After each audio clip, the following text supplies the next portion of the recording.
Hello dear students, कैसे हैं आप सब लोग। आई होप आप अच्छे होंगे। मैं हूं मोहित शर्मा और आप देख रहे हैं मेरे YouTube channel the nucleus of chemistry. तो बेटा आज हम लोग क्लास 10th केमिस्ट्री का जो चैप्टर नंबर 1 है हमारा केमिकल रिएक्शंस एंड इक्वेशन, आज ही उसका लेक्चर नंबर 2 जिसमें हम लोग समझने वाले हैं केमिकल रिएक्शंस के बारे में। आज मैं आपको डिटेल में बताऊंगा कि केमिकल रिएक्शंस क्या होती हैं, केमिकल रिएक्शंस के पार्ट्स क्या होते हैं और जो हमारे कैरेक्टरिस्टिक्स होती हैं केमिकल रिएक्शंस की वो क्या होती हैं। एंड फाइनली हम लोग ये जानने की समझने की कोशिश करेंगे कि जो हमारे पास केमिकल रिएक्शंस होती हैं हम लोग उसको किस तरीके से रिप्रेजेंट करते हैं in the form of chemical equation. Okay, तो बिना किसी देरी के स्टार्ट करते हैं अपना लेक्चर। आज थोड़ा सा मेरे को आपको बताना पड़ेगा, लुक मेरा आपको थोड़ा सा डिफरेंट लग रहा होगा। एक्चुअली संडे नाइट को मैं ये जो शूट कर रहा हूँ ये वीडियो, आज माता रानी के मंदिर गया था तो इसलिए यहाँ पर टीका लगा हुआ है। चलिए बिना किसी देरी के स्टार्ट करते हैं अपना ये लेक्चर। तो और जानने और समझने की कोशिश करते हैं कि केमिकल रिएक्शंस क्या होती है। तो इससे पहले वाले वीडियो लेक्चर में मैंने आपको बताया था कि जब भी कभी कोई केमिकल चेंज होता है, केमिकल चेंज का मतलब एक ऐसा चेंज जिसमें कोई सब्सटेंस प्रोसेस के दौरान किसी ऐसे सब्सटेंस में बदल जाता है जिसके अंदर एंटायरली डिफरेंट प्रॉपर्टीज होती हैं, उस तरीके के जो चेंजेस होते हैं जिसमें इंडिविजुअल आइडेंटिटी किसी सब्सटेंस की लॉस्ट हो जाती है, वो हमारे केमिकल चेंजेस कहलाते हैं। और केमिकल चेंजेस जब भी कभी हो रहे होते हैं तो हम ये कहते हैं कि वहाँ पर कोई ना कोई केमिकल रिएक्शन हो रही है। तो केमिकल रिएक्शन को किस तरीके से डिफाइन करेंगे, तो केमिकल रिएक्शंस को हम लोग डिफाइन कर सकते हैं, chemical reactions are those processes in which the new substance with new properties are formed। ऐसा कोई भी प्रोसेस जिसके प्रोसेस के दौरान कोई एक नया सब्सटेंस प्रोड्यूस हो रहा हो, उस पर्टिकुलर प्रोसेस को हम लोग क्या बोलते हैं, केमिकल रिएक्शंस बोला करते हैं। नाउ नेक्स्ट हमारे पास पार्ट्स ऑफ केमिकल रिएक्शंस। तो केमिकल रिएक्शंस को हम लोग दो पार्ट्स में कैटेगराइज करते हैं। केमिकल रिएक्शंस के दो हिस्से होते हैं। पहला हिस्सा कहलाता है हमारे पास रिएक्टेंट और दूसरा हिस्सा कहलाता है हमारे पास प्रोडक्ट। जानने और समझने की कोशिश करते हैं कि रिएक्टेंट से हम लोग क्या समझते हैं। So reactants are all those substances which take part in a chemical reaction. Chemical reaction में पार्टिसिपेट करने वाले सब्सटेंसेस क्या कहलाते हैं, हमारे पास रिएक्टेंट कहलाते हैं। जैसे फॉर एग्जांपल आप अपने घर पे चाय बनाना चाहते हैं और चाय बनाने के लिए जो रॉ मटेरियल है, जैसे फॉर एग्जांपल आपको चाहिए दूध, आपको चाहिए चाय की पत्ती, आपको चाहिए शुगर। तो ये जो रॉ मटेरियल आप स्टार्टिंग में इस्तेमाल कर रहे हैं जिसकी हेल्प से आप चाय बनाने वाले हैं, वो क्या कहलाएगा, हमारे पास रिएक्टेंट कहलाएगा। तो रिएक्टेंट वो सारे सब्सटेंसेस होते हैं जो किसी केमिकल रिएक्शन में पार्टिसिपेट करते हैं। Those substances which take part in a chemical reactions are called reactants. अब बात करते हैं प्रोडक्ट्स की कि प्रोडक्ट्स क्या होते हैं। तो products are all those substances which are formed after the chemical reaction, या हम ये भी कह सकते हैं the new substances produced as a result of a chemical reaction is known as products, और उसको हम लोग क्या बोलते हैं, प्रोडक्ट्स के नाम से जानते हैं। तो चाय आपका अल्टीमेटली क्या हो गया, आपने जो प्रोसेसिंग की, प्रोसेसिंग करने के बाद जो एंड रिजल्ट आपको मिला वो चाय के फॉर्म में मिला, तो चाय क्या बन गया, आपके पास प्रोडक्ट बन गया।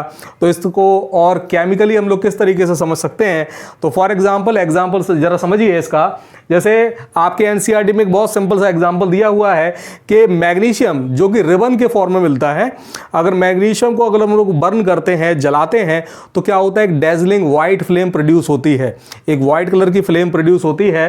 तो मैग्नीशियम को बर्न कर रहे हो तो किसी भी चीज़ की अगर आप बर्निंग करना चाहते हो तो एयर की प्रेजेंस में ही बर्न होगी। एयर की प्रेजेंस में क्यों बर्न होगी वो चीज़, क्योंकि एयर में प्रेजेंट होती है oxygen, and oxygen is that component or that substance which is responsible for combustion of anything। in the absence of oxygen आप किसी भी चीज़ को जला नहीं सकते। इस चीज़ को आप समझने के लिए ऐसे काम कर सकते हैं, आप एक कैंडल लीजिए, कैंडल के ऊपर एक ग्लास रख दीजिए और ट्रांसपेरेंट ग्लास रखिए, आप देखेंगे जब तक ग्लास के अंदर ऑक्सीजन रहेगी तब तक वो कैंडल आपकी जलती रहेगी। जैसे ही ग्लास के अंदर की ऑक्सीजन खत्म हो जाएगी, कैंडल एक्सटिंग्विश हो जाएगी, बुझ जाएगी। इसका इंडिकेशन है कि अगर आप किसी चीज़ को बर्न कराना चाहते हैं, किसी चीज़ को जलाना चाहते हैं, तो in the absence of oxygen ये पॉसिबल नहीं है, आपको प्रेजेंस रखनी ही पड़ेगी ऑक्सीजन की। तो मैग्नीशियम जो कि एक रिबन की फॉर्म में मिलता है, ऑक्सीजन जो कि हमको एयर से मिलती है, उसके प्रेजेंस में अगर हम लोग मैग्नीशियम को हीट करते हैं तो एक डेजलिंग वाइट फ्लेम के साथ मैग्नीशियम जलता है और जलने के बाद हमको एक वाइट कलर का पाउडर मिलता है जिसमें मैग्नीशियम और ऑक्सीजन कंबाइंड हो चुके होते हैं और वो हमारे पास कहलाता है मैग्नीशियम ऑक्साइड। तो तो मैग्नीशियम जो कि रिबन के फॉर्म में मिल रहा है, ऑक्सीजन जो कि एयर से मिलता है, ये कहला रहे हैं हमारे रिएक्टेंट, क्योंकि केमिकल रिएक्शन में यही पार्टिसिपेट कर रहे हैं। और इस केमिकल रिएक्शन के होने के बाद जो फाइनल सब्सटेंस मेरे को मिल रहा है कैल्शियम ऑक्साइड, जो कि वाइट पाउडर सब्सटेंस है और जिसके अंदर जो प्रॉपर्टीज है वो मैग्नीशियम और ऑक्सीजन से बिल्कुल डिफरेंट है। ये जो हमारे पास फाइनल सब्सटेंस मिल रहा है इसको हम लोग क्या बोलेंगे, प्रोडक्ट बोलेंगे। किसी भी केमिकल रिएक्शन में जो रिएक्टेंट होता है उसको हम हमेशा लेफ्ट हैंड साइड में लिखते हैं, जो प्रोडक्ट होता है वो हमेशा राइट हैंड साइड में लिखा जाता है। रिएक्टेंट और प्रोडक्ट के बीच में हम लोग एक एरो लगाते हैं जो डायरेक्शन ऑफ रिएक्शन बता रहा होता है। इस एरो का मतलब क्या है, ये एरो इंडिकेट कर रहा है कि जो हमारे रिएक्टेंट हैं, यहाँ पर इस केस में क्या है हमारे पास मैग्नीशियम और ऑक्सीजन, ये कंबाइंड कर रहे हैं और कंबाइंड करने के बाद ये कन्वर्ट हो रहे हैं किसके अंदर, मैग्नीशियम ऑक्साइड के अंदर कन्वर्ट हो रहे हैं। इस एरो के ऊपर देखिए हीट लिखा हुआ है, एरो के ऊपर कभी कभी आपको सनलाइट भी लिखा हुआ मिलेगा, कभी आपको यहाँ पर डेल्टा का साइन मिलेगा, कभी कोई और चीज़ लिखी हुई मिलेगी। तो ये चीज़ जो एरो के ऊपर या नीचे लिखी जाती है इनको हम लोग बोलते हैं रिएक्शन कंडीशंस। याद रखिए, एरो के ऊपर और नीचे जो भी चीज़ लिखी होगी, सनलाइट लिखा है सपोज और यहाँ पर जैसे हीट लिखा हुआ है, तो इसको हम लोग क्या बोलते हैं, रिएक्शन कंडीशंस। ये वो कंडीशन है जिसके हेल्प से आपकी कोई केमिकल रिएक्शन अकर हो रही है। तो रिएक्टेंट लेफ्ट हैंड साइड में लिखा जाएगा, प्रोडक्ट राइट हैंड साइड में लिखा जाएगा। एरो क्या बता रहा है, डायरेक्शन ऑफ रिएक्शन, कि रिएक्टेंट कंज्यूम हो रहे हैं और वो किस में कन्वर्ट हो रहे हैं, हमारा प्रोडक्ट के अंदर कन्वर्ट हो रहे हैं। मैंने फिर से बताया आपको, एरो के आसपास अगर कोई चीज़ लिखी हुई है तो वो क्या कहलाएगी, हमारे पास रिएक्शन कंडीशंस कहलाएगी। चलिए नेक्स्ट मूव करते हैं हमारे पास कैरेक्टरिस्टिक्स ऑफ केमिकल रिएक्शन की तरफ। तो अगर आपको ये पहचानना है, there are some characteristic with the help of which you can identify whether a particular chemical reaction is taking place or not. There are certain characteristic, कुछ ऐसे सर्टेन कैरेक्टरिस्टिक हैं जो अगर हो रहे हैं तो हम ये बड़े आराम से आइडेंटिफाई कर सकते हैं कि वहां पर कोई ना कोई केमिकल रिएक्शन हो रही है। केमिकल रिएक्शन के कंफर्मेशन के लिए कुछ कैरेक्टरिस्टिक यहां पर डिफाइन किए गए हैं। तो पहला कैरेक्टरिस्टिक है हमारे पास चेंज इन फिजिकल स्टेट। तो मान लीजिए सपोज हमारे पास कोई दो सब्सटेंस ऐसे हैं या दो से ज्यादा सब्सटेंसेस ऐसे हैं जो जब कंबाइन किए, आपस में उन्होंने कॉम्बिनेशन में पार्टिसिपेट किया और पार्टिसिपेट करने के बाद वो किसी ऐसे नए सब्सटेंस में कन्वर्ट हो गए जिसकी फिजिकल स्टेट कंबाइन करने वाले सब्सटेंसेस की फिजिकल स्टेट से डिफरेंट है। तो डेफिनेटली हम ये मान के चलते हैं कि मैक्सिमम केसेस में वहां पर कोई ना कोई केमिकल रिएक्शन हो रही होगी।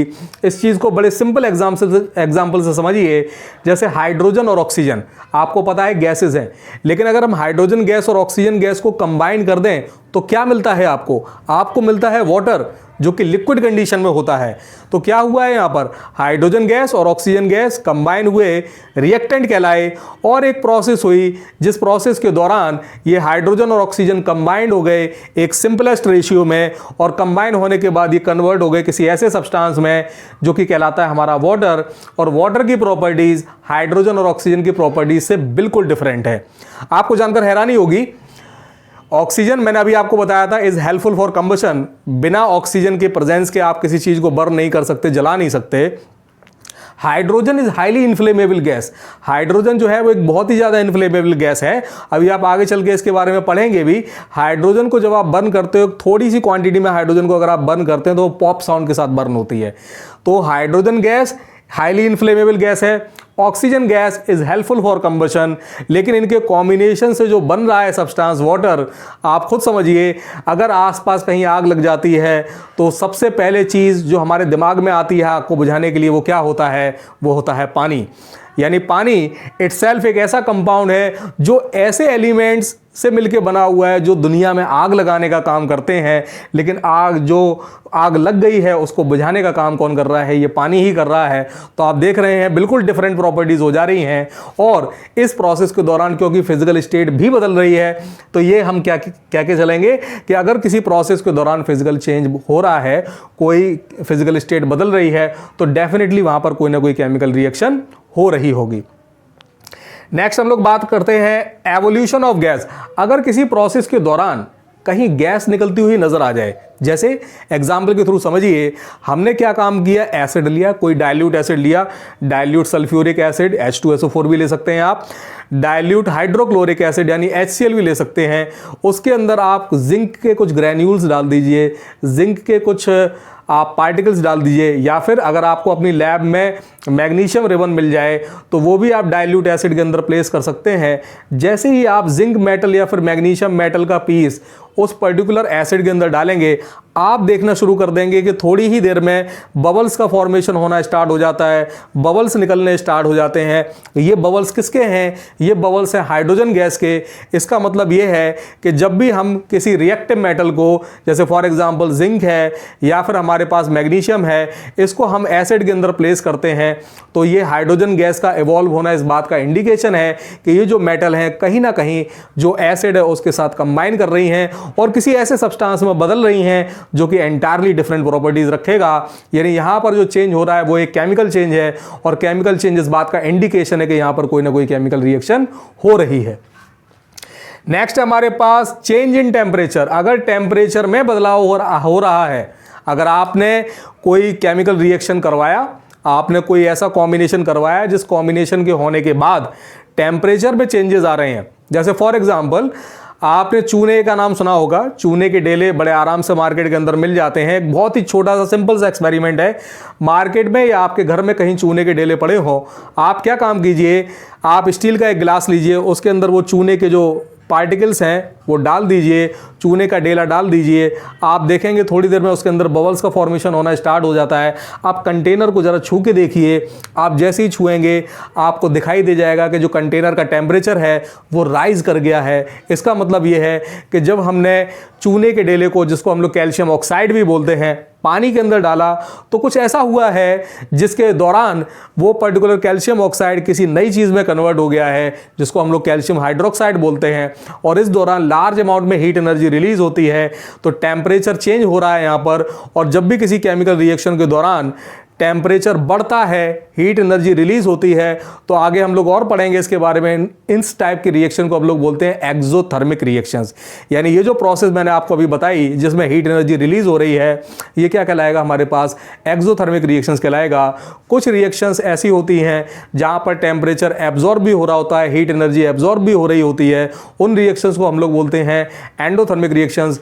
कमेंट सेक्शन में मुझे बताइए कोई एक ऐसा एग्जांपल जो आपको पता हो जिसको हम लोग बोल सकते हो कि ये एंडोथर्मिक रिएक्शन का एग्जांपल है। कमेंट में जरूर बताइएगा, क्या कोई एंडोथर्मिक का एग्जांपल है आपके पास? डेफिनेटली बताइएगा। नेक्स्ट हम लोग देखते हैं चेंज इन कलर।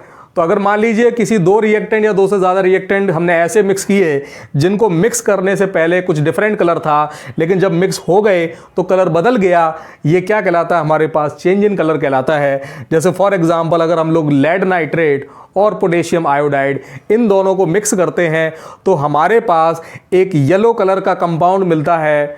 उस कंपाउंड में जो कलर है वो चेंज क्यों हुआ है? क्योंकि जो केमिकल रिएक्शन हुई है उस केमिकल रिएक्शन के दौरान जो लेड नाइट्रेट है वो पोटेशियम आयोडाइड के साथ कंबाइंड हो गया है, और हमारे पास फाइनली क्या बन गया है? लेड आयोडाइड, जिसका येलो कलर का क्या होता है हमारे पास? सब्सटेंस होता है, जिसको हम लोग प्रेसिपिटेट या पीपीटी भी बोलते हैं।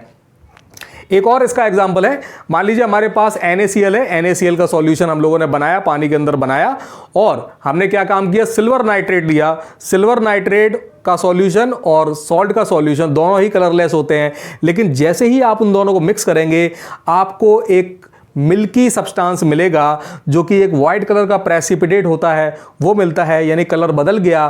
तो जब भी किसी प्रोसेस के दौरान चेंज इन कलर का फिनोमेना देखने को मिले तो आप समझ जाइए कि वहां पर कोई ना कोई केमिकल रिएक्शन हो रही है। एंड फाइनली हमारे पास आता है formation of A precipitate. Precipitate का मतलब समझिए, प्रेसिपिटेट का मतलब होता है सॉलिड इनसॉल्युबल सब्सटेंस। कोई ऐसा सब्सटेंस बन जाना जो कि लिक्विड के अंदर अब डिसॉल्व होने की टेंडेंसी नहीं रखता, वो सॉलिड इनसॉल्युबल सब्सटेंस क्या कहलाएगा हमारे पास? प्रेसिपिटेट। तो अगर किसी प्रोसेस के दौरान प्रेसिपिटेट का फॉर्मेशन हो रहा है तो भी हम ये मान के चलते हैं कि वहां पर कोई ना कोई केमिकल रिएक्शन हो रही है, डेफिनेटली हो रही है। तो ये हमारे पास कुछ जनरल कैरेक्टरिस्टिक्स हैं। अगर ये आपको दिखाई देते हैं किसी प्रोसेस के दौरान तो आप समझ जाइए कि वहां पर कोई ना कोई केमिकल रिएक्शन चल रही है। नेक्स्ट बात करते हैं हमारे पास रिप्रेजेंटेशन ऑफ केमिकल रिएक्शन, कि केमिकल रिएक्शंस को हम लोग किस तरीके से रिप्रेजेंट करते हैं।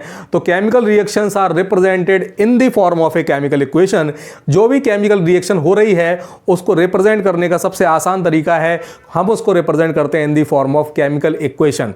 नाउ अगेन अब क्वेश्चन अराइज होता है, what do we understand by the term chemical equation. तो केमिकल इक्वेशन का मतलब क्या है? Chemical equation is nothing but it is the shorthand representation of chemical reaction. किसी भी केमिकल रिएक्शन को शॉर्ट में लिखने का जो तरीका है उस तरीके को ही हम लोग क्या बोलते हैं? केमिकल इक्वेशंस बोला करते हैं। केमिकल इक्वेशंस जनरली दो तरीके से रिप्रेजेंट की जाती हैं, या तो आप केमिकल इक्वेशन को वर्ड फॉर्मेट में लिखेंगे या फिर आप सिंबॉलिकली रिप्रेजेंट करेंगे। वर्ड फॉर्मेट में कैसे, जरा देखिए, फिर से गौर कीजिए। मैंने यहां पर एक केमिकल इक्वेशन लिखी हुई है। इस केमिकल इक्वेशन में अगर आप देखेंगे तो कहीं भी कोई सिंबल आपको नजर नहीं आ रहा। मैंने केवल वर्ड लिखा हुआ है। मैग्नीशियम है तो मैग्नीशियम लिख दिया है, ऑक्सीजन है तो ऑक्सीजन लिख दिया है। जो हमारा प्रोडक्ट है मैग्नीशियम ऑक्साइड, वो एज इट इज वर्ड की फॉर्मेट में लिख दिया है। तो ये जो आपको शॉर्ट हैंड रिप्रेजेंटेशन दिखाई दे रहा है, ये एक केमिकल इक्वेशन है। लेकिन केमिकल इक्वेशन में भी कौन सा टाइप है? ये वर्ड इक्वेशन है। लेकिन अगर मैं मैग्नीशियम का सिंबल लिख दूं, ऑक्सीजन को सिंबॉलिकली रिप्रेजेंट कर दूं, एंड फाइनली मैग्नीशियम ऑक्साइड का भी केमिकल फॉर्मूला जो है वो सिंबॉलिकली रिप्रेजेंट कर दूं, तो हमारे पास जो इक्वेशन आएगी वो फाइनली इस तरीके की आएगी, जिसमें Mg लिखा होगा प्लस O2 लिखा होगा, एंड फाइनली जो हमारे पास प्रोडक्ट होगा मैग्नीशियम ऑक्साइड, उसका सिंबॉलिक रिप्रेजेंटेशन क्या हो जाएगा? हमारे पास MgO। तो ये हमारे पास जो इक्वेशन लिखी है केमिकल इक्वेशन, इसको हम लोग कौन सी इक्वेशन बोलेंगे? Symbol equation. ओके, तो आई होप आपको आज का लेक्चर पसंद आया होगा। आज हमने क्या सीखा फिर से समझ लीजिए। आज हमने जाना केमिकल रिएक्शंस के बारे में कि केमिकल रिएक्शंस क्या होती हैं, वो प्रोसेसेस जिसमें कोई new substance having entirely new and different properties occur होता है, वो केमिकल रिएक्शन कहलाती हैं। केमिकल रिएक्शन के पार्ट दो पड़े, एक होता है रिएक्टेंट, एक होता है प्रोडक्ट। रिएक्टेंट वो जो रिएक्शन में हिस्सा ले, प्रोडक्ट वो जो प्रोसेस के दौरान बन जाए, वो क्या कहलाता है? हमारा प्रोडक्ट। फाइनली हमने पढ़ा कैरेक्टरिस्टिक के बारे में। कैरेक्टरिस्टिक मैंने बताया कि अगर किसी केमिकल चेंज के दौरान कोई फिजिकल स्टेट आपको बदलती हुई नजर आ रही है तो आप समझ जाइए कोई ना कोई केमिकल रिएक्शन चल रही है। अगर गैस रिलीज होती हुई नजर आती है, अगर टेम्परेचर में बदलाव होता है, टेम्परेचर कम हो रहा है या ज़्यादा हो रहा है, कलर में चेंजेस होते हैं, या फिर फॉर्मेशन होता है प्रेसिपिटेट का, जिसको हम लोग सॉलिड इनसॉल्युबल सब्सटेंस बोलते हैं, तो ये इंडिकेशन इस बात का कि उस प्रोसेस के दौरान कोई ना कोई केमिकल रिएक्शन चल रही है। फाइनली हमने जाना कि जो हमारे पास केमिकल रिएक्शंस है उसको हम लोग किस तरीके से रिप्रेजेंट करते हैं। तो shorthand representation of chemical reaction is known as chemical equation. और दो तरीके बताए मैंने। एक तरीका है हमारे पास वर्ड इक्वेशन, अगर हमने वर्ड के फॉर्मेट में लिख दिया तो वो हमारी कहलाएगी वर्ड इक्वेशन, और अगर उस वर्ड इक्वेशन को मैंने सिंबॉलिकली रिप्रेजेंट कर दिया तो वो हमारे पास क्या बन जाएगी? Symbol equation. तो आई होप आज का आपको लेक्चर समझ में आया होगा। ये जो कॉन्सेप्ट मैंने आपको बताया, जो बेसिक कॉन्सेप्ट मैंने आपको बताया इस चैप्टर के, आपको अच्छे लगे होंगे। अगर अच्छे लगे हैं, लेक्चर बहुत अच्छी तरीके से समझ में आया है, तो प्लीज़ इस सेशन को लाइक कर दीजिए। और अगर आपको कोई डाउट है, किसी भी सेक्शन से रिलेटेड कोई आपको परेशानी है, कोई चीज़ समझ में नहीं आ रही, तो डेफिनेटली कॉमेंट सेक्शन में मुझे ज़रूर बताइए। मैं आपकी उस क्वेरी का आंसर डेफिनेटली करूँगा। और अगर आप इस चैनल पर नए मेंबर हैं तो प्लीज़ इस चैनल को सब्सक्राइब कर लीजिए। चैनल के अंदर जो भी आप वीडियोस देख रहे हैं उसको लास्ट तक ज़रूर देखिए, तभी आपको जो वीडियोस उनका बेनिफिट मिलेगा। Thank you very much.